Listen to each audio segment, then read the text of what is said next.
శివపురాణం హిందూ ధర్మంలోని 18 ప్రధాన పురాణాలలో ఒకటి. ఇది శివుని మహిమలు, పార్వతీ కళ్యాణం, జ్యోతిర్లింగాలు మరియు శివతత్వాన్ని వివరిస్తుంది. వేదవ్యాసుడు రచించిన ఈ పురాణం సకల పాపాలను తొలగించి భక్తిని పెంపొందిస్తుంది.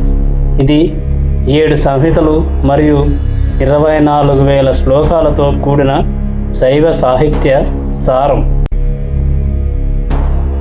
శివపురాణం ముఖ్య అంశాలు. ముఖ్య ఉద్దేశం: శివుని అపరిమితమైన జ్ఞానం, ఆధ్యాత్మిక బోధనలు మరియు దైవిక లీలలను తెలియజేయడం. సంహితలు: మూలంలో 12 సంహితలు ఉన్నప్పటికీ ప్రస్తుతం 7 సంహితలు విద్యేశ్వర, రుద్ర, శతరుద్ర, కోటిరుద్ర, ఉమా, కైలాస, వాయవ్య ప్రాచుర్యంలో ఉన్నాయి. శివతత్వం: ఆది శంకరాచార్యుల ప్రకారం శివ అంటే కల్మషం లేనివాడు, అనంత పరిశుద్ధుడు మరియు విశ్వ చైతన్యానికి ప్రతిరూపం. 12 జ్యోతిర్లింగాలు. కోటి రుద్ర సంహితలో 12 ప్రధాన జ్యోతిర్లింగాల ప్రాదుర్భావ చరిత్ర వివరింపబడింది.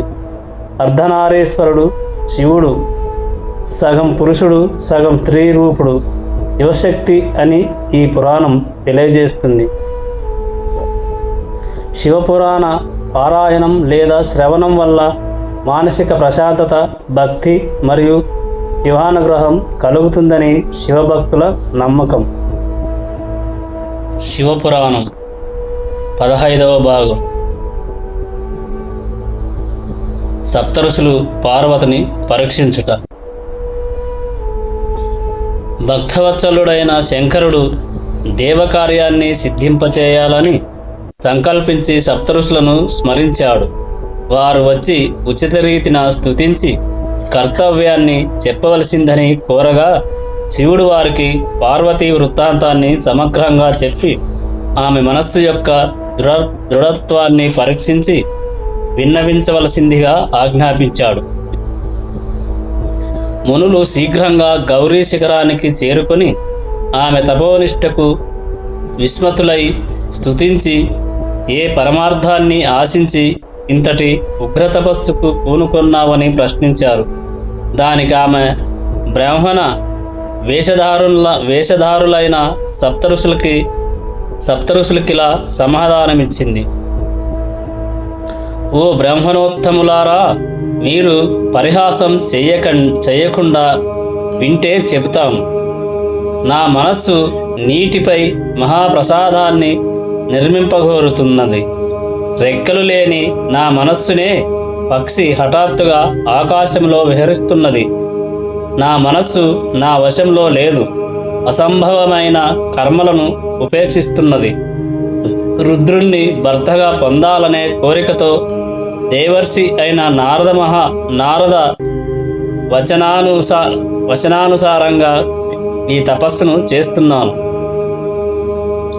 ఆమె మాటలకు బ్రాహ్మణులు నవ్వి ఆమె దృఢ సంకల్పాన్ని పరీక్షింపగోరి ఇలా మాయమాటలు పలికారు: ఓ హిమగిరి రాజనందిని, నారదుడు ధాంబికుడు, మాయమాటలు చెప్పి మోసం చేస్తాడు.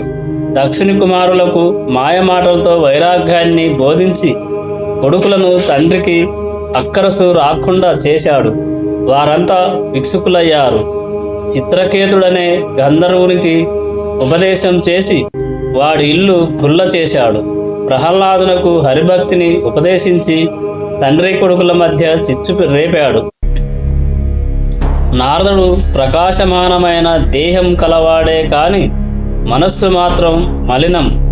వాడు ఎవరింట్లో అడుగు పెడితే ఆ ఇల్లు మట్టం. వాడి గురించి మాకు బాగా తెలుసు. వాడు నమ్మదగ్గవాడు కాదు. నువ్వు బుద్ధిమంతురాలవు. నారదోపదేశంతో శివుని కొరకు కఠిన తపశ్చర్యకు ఉపక్రమించావు. శివుడు నిర్వీకారుడు, మన్మథ శత్రువు, అమంగళ వేషధారి, దివంగరుడు. అలాంటి వారిని పెళ్లి చేసుకుని నువ్వేం సుఖపడతావు? సతీదేవి ఏం సుఖపడింది? బాగా ఆలోచించుకో. నీకు తగిన వరుడు విష్ణువు ఒక్కడే. అందంలోనూ అలంకారాలలోనూ వైభవంలోనూ ఆయనకు ఆయనే సాటి. ఆయన నీకు సర్వ సుఖాలను సమకూర్చగలడు. దగ్గరుండి ఆ వివాహాన్ని మేము జరిపిస్తాము. బాగా ఆలోచించుకొని చెప్పు. కపట బ్రాహ్మణుల మాటలకు పార్వతి నవ్వుకొని ఇలా అంది. ఓ బ్రాహ్మణులారా, దేవర్షి అయిన నారదుని వచనమే నాకు హితకరం. గురువుల వచనమందు ఎవరికి సత్యబుద్ధి ఉంటుందో వారు ఇహపరాలలో కృపిస్తారు. ఈ తపస్సు నాకు సుఖాన్నిస్తుందో శూన్యాన్ని మిగులుస్తుందో నాకేదైనా సంతోషమే. శివుడు గుణహీనుడు నిజమే, విష్ణువు అలంకార ప్రియుడు అది నిజమే. దానికి గల కారణం వినండి. బ్రహ్మ యొక్క సగుణ రూపం శివుడు. ఆయన మాయాతీతుడు, అవధూత స్వరూపుడు. మాయావేషం లేని వారికి అలంకారాదులయందు ప్రీతి ఉండదు, ఏ గుణములు ఉండవు. రాతి మీద పద్మం వికసించవచ్చు, నా వ్రతాన్ని మాత్రం వదలను.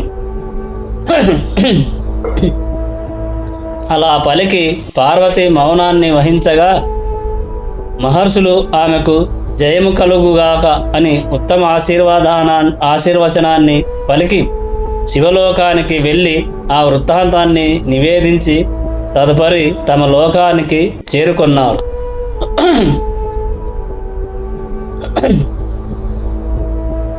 శివుడు బ్రహ్మచారి వేషంలో వచ్చుట. మునుల వచనాలను విని శంకరుడు పార్వతిని తానే స్వయంగా పరీక్షింపగోరి కర్రను గొడుగును పట్టుకొని వృద్ధ బ్రహ్మచారి వేషంలో మార్గస్థుని వలె పార్వతి ముందు సాక్షాత్కరించాడు. పార్వతి ఆయనను పూజించి, ఓ వేదమూర్తి, మీరెవరు? నా వల్ల నెరవేరవలసిన కార్యాలేమైనా ఉన్నాయా? దయతో చెప్పండి అని కోరగా ఆయనిలా అన్నాడు. ఓ భద్రే, నేను అన్ని చోట్ల సంచరిస్తూ ఉండే వృద్ధ బ్రహ్మచారిని. తపస్సు నా ప్రధాన వృత్తి. నువ్వెవరో ముందు చెప్పు. నువ్వు వయసులో ఉన్న సుందరాంగివి. నీ సౌందర్యం ఈ వనానికి బంగారు నీరు పూసినట్లుగా ఉంది. భర్తతోడు లేకుండా ఈ తపశ్చర్యకు ఎందుకు పూనుకొన్నావు? ఒకవేళ ఆ అభాగ్యుడు నిన్ను పరిత్యజించాడా? నువ్వు లక్ష్మివా, సరస్వతివా? నీ పుట్టుకచే ఏ తల్లిదండ్రుల జన్మ సార్థకమైంది చెప్పు. బ్రాహ్మణుని మాటలకు సమాధానం పార్వతిచే ఆజ్ఞాపితురాలై ఇష్టసఖి ఇలా అంది. ఓ బ్రాహ్మణోత్తమ, నా చెలి మేనకా గర్భాన జన్మించిన గిరి సార్వభౌముడైన హిమవంతుని ముద్దుల పట్టి పార్వతీ నామధేయ. పూర్వజన్మలో దక్షపుత్రి అయిన సతీదేవిగా జన్మించి తండ్రిచే అవమానితురాలై దేహాన్ని త్యజించి ఈ జన్మలో కూడా శంకరునే పతిగా వరించి తపస్సు చేస్తున్నది. శంకరుడు లభించాడు, కానీ విధి విలాసంచే కామదహనం చేసి ఈమెను విడిచి కైలాసానికి వెళ్ళిపోయాడు. అప్పటి నుండి ఇలా తీవ్ర తపశ్చర్యలో మునిగి ఉంది. ఇంతవరకు శివుడు లభించలేదు. మా చెలి కోరిక శీఘ్రంగా నెరవేరే ఉపాయాన్ని మీరైనా చెప్పగలరా? చెలి మాటలకు బ్రహ్మచారి నవ్వి, శ్మశానవాసి కపాలధారి అయిన శివుడెక్కడ? కుసుమకోమలి సుందరాంగి అయిన ఈ పార్వతి అతన్ని వరించటం ఎక్కడ? నీ మాటలలో నాకు పరిహాసం తోస్తున్నది. నాకు నమ్మకం కలగాలంటే నువ్వు చెప్పిన మాటలను మీ దేవి తన నోటితోనే పలుకగాక అని పార్వతి నోట మధుర వాక్కులను వినాలనే కుతూహలంతో అన్నాడు. బ్రహ్మచారి శివుని నిందించుట. దానికి సమాధానంగా పార్వతి, ఓ విప్రోత్తమా, నా సఖి పలికిన పలుకులు సత్యమే. నా కోరిక దుర్లభమైనదే కావచ్చుగాక. ఆ సంకల్పమునందే నా మనస్సు దృఢంగా నిలిచి ఉంది. నేనాయనకు అర్ధాంగిని కాలేకపోతే అగ్నికి ఈ దేహాన్ని అర్పించి సౌలఖ్యాన్ని పొందుతాను. ఇది నా నిశ్చయం అని త్రికరణ శుద్ధిగా పలికింది. ఆమె పలుకులకు విస్మతుడైన శంకరుడు ఆమె ప్రేమకు పరీక్షగా ఇలా అన్నాడు: ఓ దేవి, నేను ఆ మహాదేవుని బాగా ఎరుగుదును. ఆయన వృషభధ్వజుడు, భస్మలేపనుడు, జటాధారి, వ్యాఘ్ర చర్మాంబర ధరుడు, కపాలధారి, భుజంగ భూషణుడు, విషభక్షకుడు, విరూపాక్షకుడు, విభీషణుడు, దిగంబరుడు, గృహభోగ వివర్జితుడు, భూత ప్రేత పరివేష్టితుడు. ఓ శుభాంగి, ఇక నువ్వు సమజ్వల కాంచన రథ సమారోహవు, కుంకుమాగరు కస్తూరి చందన వాసితవు, వినీల కుంతలవు, దుకూల వస్త్ర శోభితవు, లీలాసుఖధారినివి, రత్న భూషణోజ్వలాంగివి, బహువిధ రుచిరార్ణ సంపన్నవు, సీమంత విధియుక్త ఫలసూత్రధారినివి, సుందర మందరహాస వదనార విందవు, మౌక్తిక శోభిత కాంచన మేకలాన్విత తన్వంగివి, నానారత్న శోభిత సౌధోపరి చంద్రశాల విహారినివి, సుందర యువతి జనశోభిత మనోహరివి. ఓ మంగళాంగి, పరస్పర విరుద్ధమైన అంశాలు గల మీ ఇద్దరికి దాంపత్యం ఎలా కుదురుతుంది? దక్షపుత్రి అయిన సతీదేవి ఏం సుఖపడింది చెప్పు. నీ చర్య లోక విరుద్ధంగా ఉంది. లోకంలో కన్యలు కోరుకునే లక్షణాలలో ఏ ఒక్కటి శంకరునికి లేవు. ఆయనను భర్తగా పొందాలనే కోరికను వదులుకో, లేదా నీ ఇష్టం వచ్చినట్లు చేసుకో అని ఈ విధంగా పలికి గమనోద్యుక్తుడయ్యాడు కపట బ్రహ్మచారి. శివుని సాక్షాత్కారం. బ్రహ్మచారి నోట శివనిందను విన్న ఉమాదేవి నొచ్చుకొని సమాధాన పూర్వకంగా ఇలా అంది: ఓ బ్రాహ్మణోత్తమా, వేదాధ్యాయన సంపన్నుడవైన నీ నోటి నుండి అనుచిత వాక్కులను వినిన ఈరోజు దూషితమగుగాక. నా యోగ్యతననుసరించి శివతత్వాన్ని గూర్చి చెబుతున్నాను, విను. శివుడు స్వరూప దృష్ట్యా నిర్గుణుడే కాని ప్రకృతితో కూడి సద్గుణుడైనాడు. ఆ కారణంగా ఆయనకు జాతి మత కుల వివక్ష ఏముంటుంది? సర్వజ్ఞుడైన వానికి విద్యలతో పనేమిటి? కల్ప ప్రారంభంలో ఉచ్ఛ్వాస రూపంలో వేదాలను విష్ణువుకు అనుగ్రహించిన పరిపూర్ణునికి విద్యాభ్యాసమా? కాలాతీతునకు వయస్సా? చతుర్దశ భువన సృష్టికర్తకు తల్లిదండ్రుల అలంకారాల అష్టసిద్ధులు ఆయన ముందు నృత్యం చేస్తుంటే ఆయనకు లేనిదేముంది? నీ వంటి బహిర్ముఖునికి ఆయన తత్వం ఎలా అర్థమవుతుంది? ఆయన ధరించే చితాభస్మం అపవిత్రమైతే బ్రహ్మ విష్ణాదులు ఆయన శరీరం నుండి జారిన భస్మను శిరస్సుపై ఎందుకు ధరిస్తున్నారు? నువ్వెన్ని కుయుక్తులు పలికినా నా మనస్సు మరలదు. శివనింద వేసిన వానిని వధించాలి. బ్రాహ్మణుడవు కనుక బ్రతికిపోయావు అని పలికి పార్వతి మనసులో శివుని ధ్యానించింది. ఆ కపటవటువు ఇంకా ఏదో చెప్పబోతుంటే తన చెలికత్తె అయిన విజయను పిలిచి, ఈ దుష్టుడేదో చెప్పబోతున్నాడు. శివనిందను చేయటం మాత్రమే కాదు, వినటం కూడా అంతకంటే మహాపాపం. ముందు వీన్ని బయటకు నెట్టండి. ముట్టుకోకండి, అది మరింత పాపం. ఈ దండాన్ని మెడ మీద పెట్టి నెట్టండి అని ఉమాదేవి కోవనుద్యుక్తురాలై ముందడుగు వేసినంతలో చంద్రరేఖామౌళి, నీలగలుడు, దూవలా అఖిలాంగుడు, మదనహరుడు, నాగకుండలాధారి, భువనకర్త, గిరిరాజ నిలయుడు, సర్వగురుడు అయిన విశ్వనాథుడు సాక్షాత్కరించి చేయి పట్టుకొని నిలువరించి, దేవి, నన్ను విడిచి ఎక్కడకు వెళ్ళగలవు? నువ్వు నా సనాతన ధర్మపత్నివి.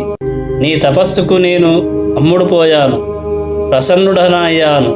వరం కోరుకో, రా, నా నివాసమై కైలాసానికి నాతో రా అని వరప్రదానం చేశాడు.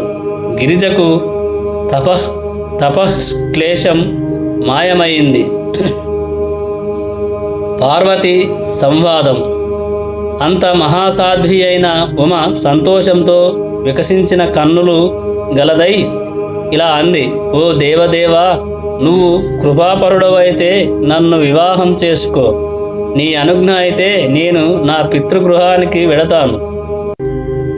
ఓ లీలా విశారద, లోకతీరును అనుసరించి నా తండ్రిని యాచించి నన్ను గృహిణిగా పొందు. నా తండ్రి యొక్క గృహస్థాశ్రమాన్ని సఫలం చెయ్యి. అతను నీ కోరికను తప్పక మన్నిస్తాడు. అలా చేసి లోకంలో ఒక వ్యవస్థను ఏర్పాటు చేసి నీ కీర్తిని విస్తరింపచేయి. గత జన్మలో నేను సతిగా అవతరించినప్పుడు మీరు యథావిధిగా వివాహ కార్యాన్ని నిర్వర్తించలేదు. నా తండ్రి అయిన దక్షుడు గ్రహ పూజ చెయ్యలేదు. గ్రహాల విషయంలో అది పెద్ద పొరపాటు అయ్యింది. కనుక అన్ని విషయాలలోనూ యథావిధిగా చేయండి. నా తండ్రి నా తపశ్శక్తిని చక్కగా తెలియనుగాక. దానికి సదాశివుడు నవ్వి ఇలా అన్నాడు, ఓ మహేశ్వరి, బ్రహ్మ మొదలుగా సకల ప్రాణులు అనిత్యాలు, నేనొక్కడినే నిత్యుడను, స్వతంత్రుడను. అలాంటి నన్ను పరతండ్రుణ్ణి చేశావు. నువ్వు ప్రకృతివి, మహామాయవు. గ్రహాలు, ఋతువులు అన్నీ నీ ప్రకృతి స్వరూపమే కదూ. నీకంటే భిన్నంగా సృష్టిలో ఏమైనా ఉందా? నీ తపస్సు, నా సాక్షాత్కారం అంతా ప్రకృతి మాయ. మనిద్దరం భక్త పారాధీనులం కనుక గుణభేదాన్ని బట్టి ఏర్పడిన కార్యభేదం అంతే. ఓ దేవి, నేను నీ తండ్రి వద్దకు భిక్షుకుడనై వెళ్ళి యాచించను. మహాత్ముడు, మహాపురుషుడు అయిన వాడు కూడా దేహి ఇమ్ము అంటే చాలు, మరుక్షణంలో గడ్డి పరక కంటే కూడా తేలికవుతాడు. దానికి సమాధానంగా, ఓ ప్రభు, నా తండ్రికి ఈ భాగ్యాన్ని కల్పించండి, నాపై దయ చూపండి. జన్మ జన్మలకు నేను మీ భార్యను, మీరు భక్త పరాధీనులు గదా అని ప్రార్థించగా సరే అని అంగీకరించి పార్వతి విరవిహారితుడై శివుడు కైలాసాన్ని చేరుకొన్నాడు. వెళ్ళి ఈ విషయాన్ని నందీశ్వరాది గణాలకు చెప్పగా వారంతా గొప్ప ఉత్సవం చేసుకున్నారు. పార్వతి ఇంటికి తిరిగి వచ్చుట. అలా తపస్సిద్ధిని పొందిన పార్వతి సకురాండ్రతో కలిసి చంద్రశేఖర చంద్రశేఖర చంద్రశేఖర పాహిమాం, చంద్రశేఖర చంద్రశేఖర చంద్రశేఖర రక్షమాం అనే మహాదేవుని నామాన్ని పాడుకుంటూ గృహానికి చేరుకున్నది. మేనక హిమవంతులు కుమార్తె రాకను విని పట్టరాని సంతోషంతో కాంచన రథారూఢులై పురోహిత, అమాత్య, సచివ, సైన్యాధీశ, సామంత, నృపవర, సీమంతిని జనశ్రేణితో కూడి ఎదురేగి స్వాగతం చెప్పారు. మైనాక, మందరాది సోదరులంతా భార్యలతో కూడి ఆహ్వానం పలికారు. రాజమార్గంలో మంగళఘటాన్ని పూర్ణకుంభాన్ని స్థాపించారు. చందనాగరు కస్తూరి కుంకుమాది పరిమళ ద్రవ్యాలతో కలయంపి చల్లారు. బ్రాహ్మణులు, ఋషులు, మునులు వేదమంత్రాలతో ఆశీర్వాదం చేశారు. నర్తకీమణులు నృత్యోత్సవాన్ని నిర్వహించారు. మేళ తాళాలు మార్మోగాయి. దీపాలు వెలిగించి ముత్తైదువులు హారతులిచ్చి సేవలు పేలాలు చల్లారు. ఉమాదేవి నగర ప్రవేశం చేసి తల్లిదండ్రులకు నమస్కరించింది. వారు ఆమెను ఇంట్లోకి తీసుకెళ్లి దిష్టి తీశారు. హిమవంతుడు వేత్తలను ఘనంగా సత్కరించాడు. వారితో పాటు శాస్త్ర విద్వాంసులను, కవులను, కళాకారులను సన్మానించాడు.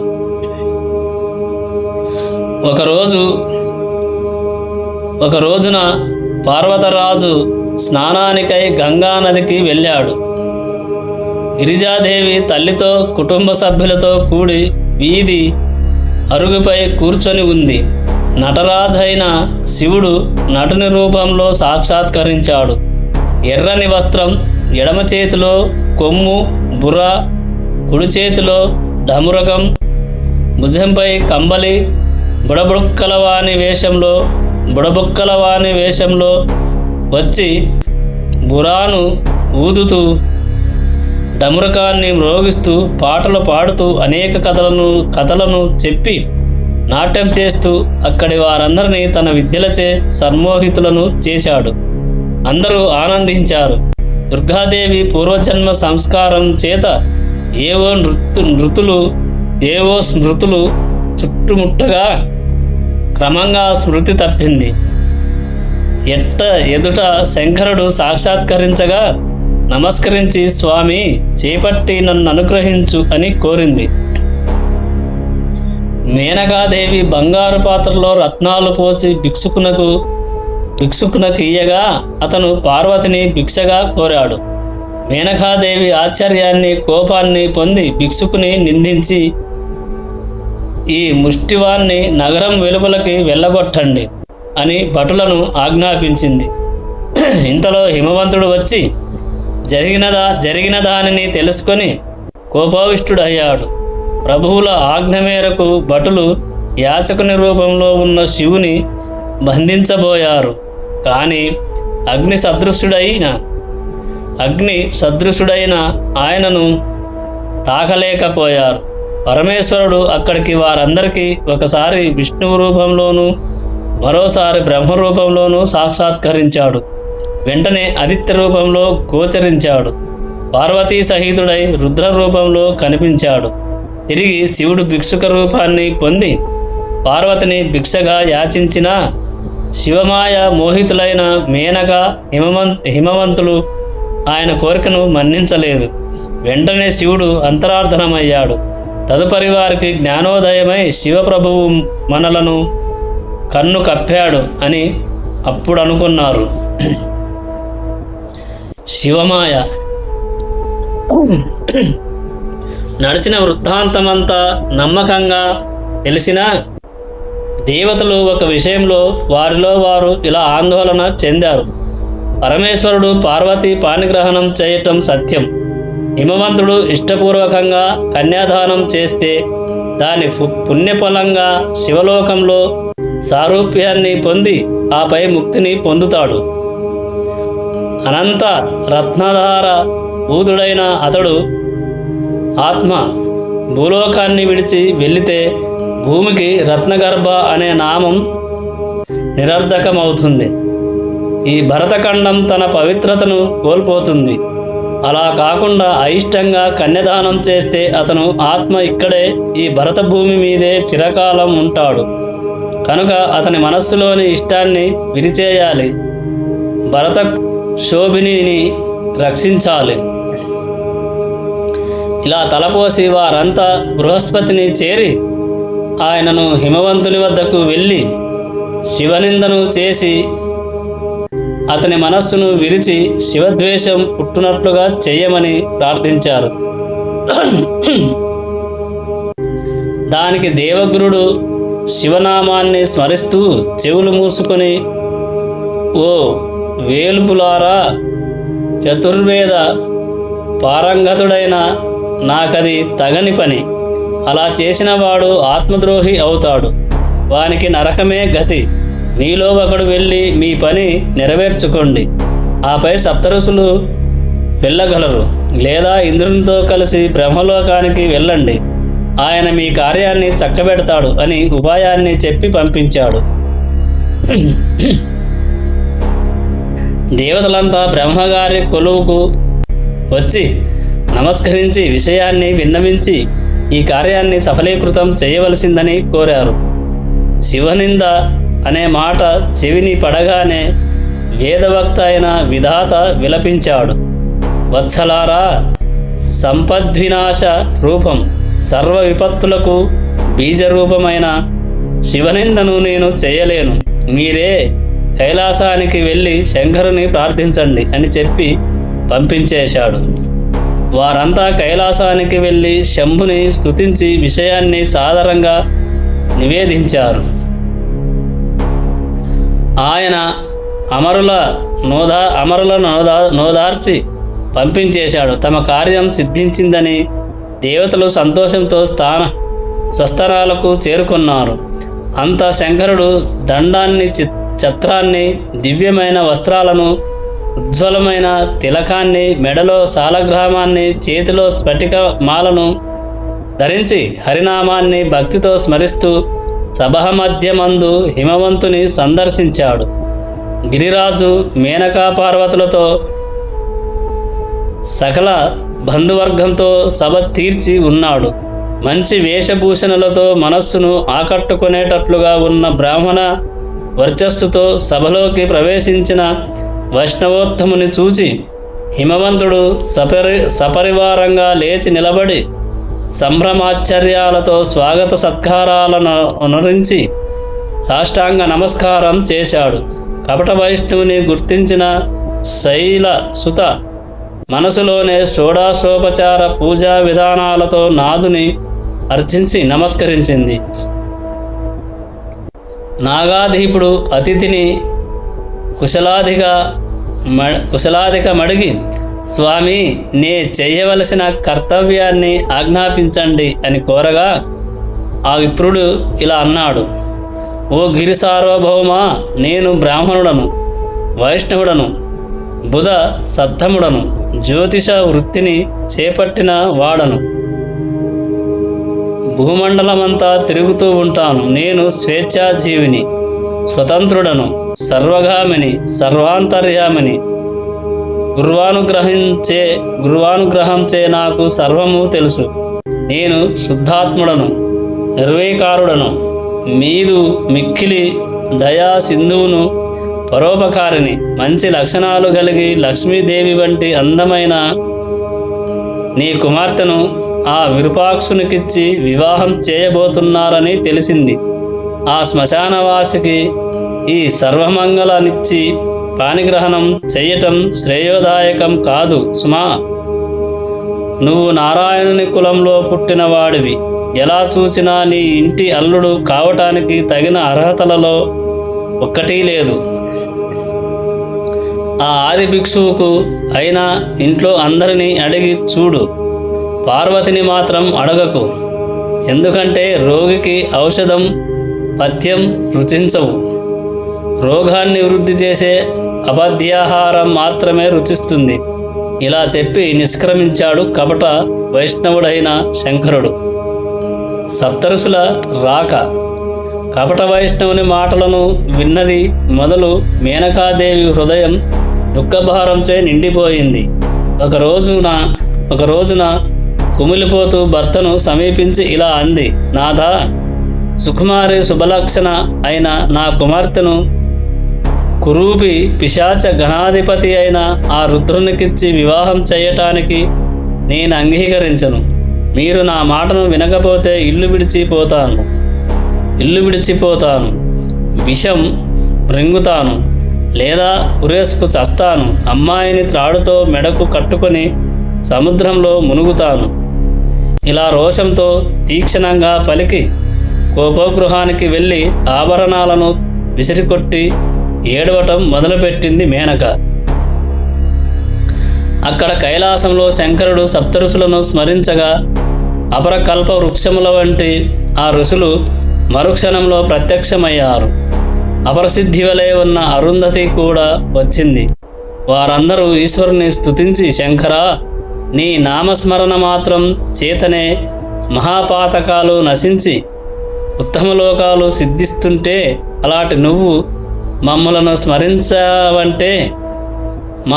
స్మరించావంటే మా పుణ్య విశేషాన్ని ఏమని కొనియాడాలి. నీకు దయ ఉంటే ఈ సేవకులకు ఆజ్ఞాపించదగిన శుభకార్యాన్ని చెప్పండి అని వినయంగా మనవి చేశారు. అంతా చంద్రశేఖరుడు వారికి తారకాసురుడు బ్రహ్మ నుండి వరాలను పొందిన వృత్తాంతం మొదలుగా పూర్వగాథను చెప్పి కర్తవ్యాన్నిలా బోధించాడు. సప్తఋషులారా, దేవతల ప్రార్థనను మన్నించి వైష్ణవ వేషంలో వెళ్ళి శివనిందను చేసి మేనకా హిమవంతుల మనస్సులను విరిచి వారి హృదయాలలో విషద్వేషం రగులుకొనేటట్లు చేశాను. ఇప్పుడు వారి కన్య అయిన పార్వతిని నాకిచ్చి వివాహం జరిపించటానికి ఇష్టపడటం లేదు. నా పెళ్ళిని నేనే చెడగొట్టుకున్నట్లయింది కనుక మీరు వెళ్ళి ఆ దంపతుల మనస్సులను మరల్చి గిరిజను నాకిచ్చి కళ్యాణం జరిపించేటట్లుగా కన్యావరణ విధిని నెరవేర్చండి. ఇది దేవకార్యం. అంతా మహర్షులు శివపార్వతుల కళ్యాణానికి తాము సంధానకర్తలం కాబోతున్నామనే మహానందంతో ఆకాశ మార్గాన పయనించి వసధి ప్రస్థపురంలో దిగారు. నగరం మహాశోభాయమానంగా ఉంది.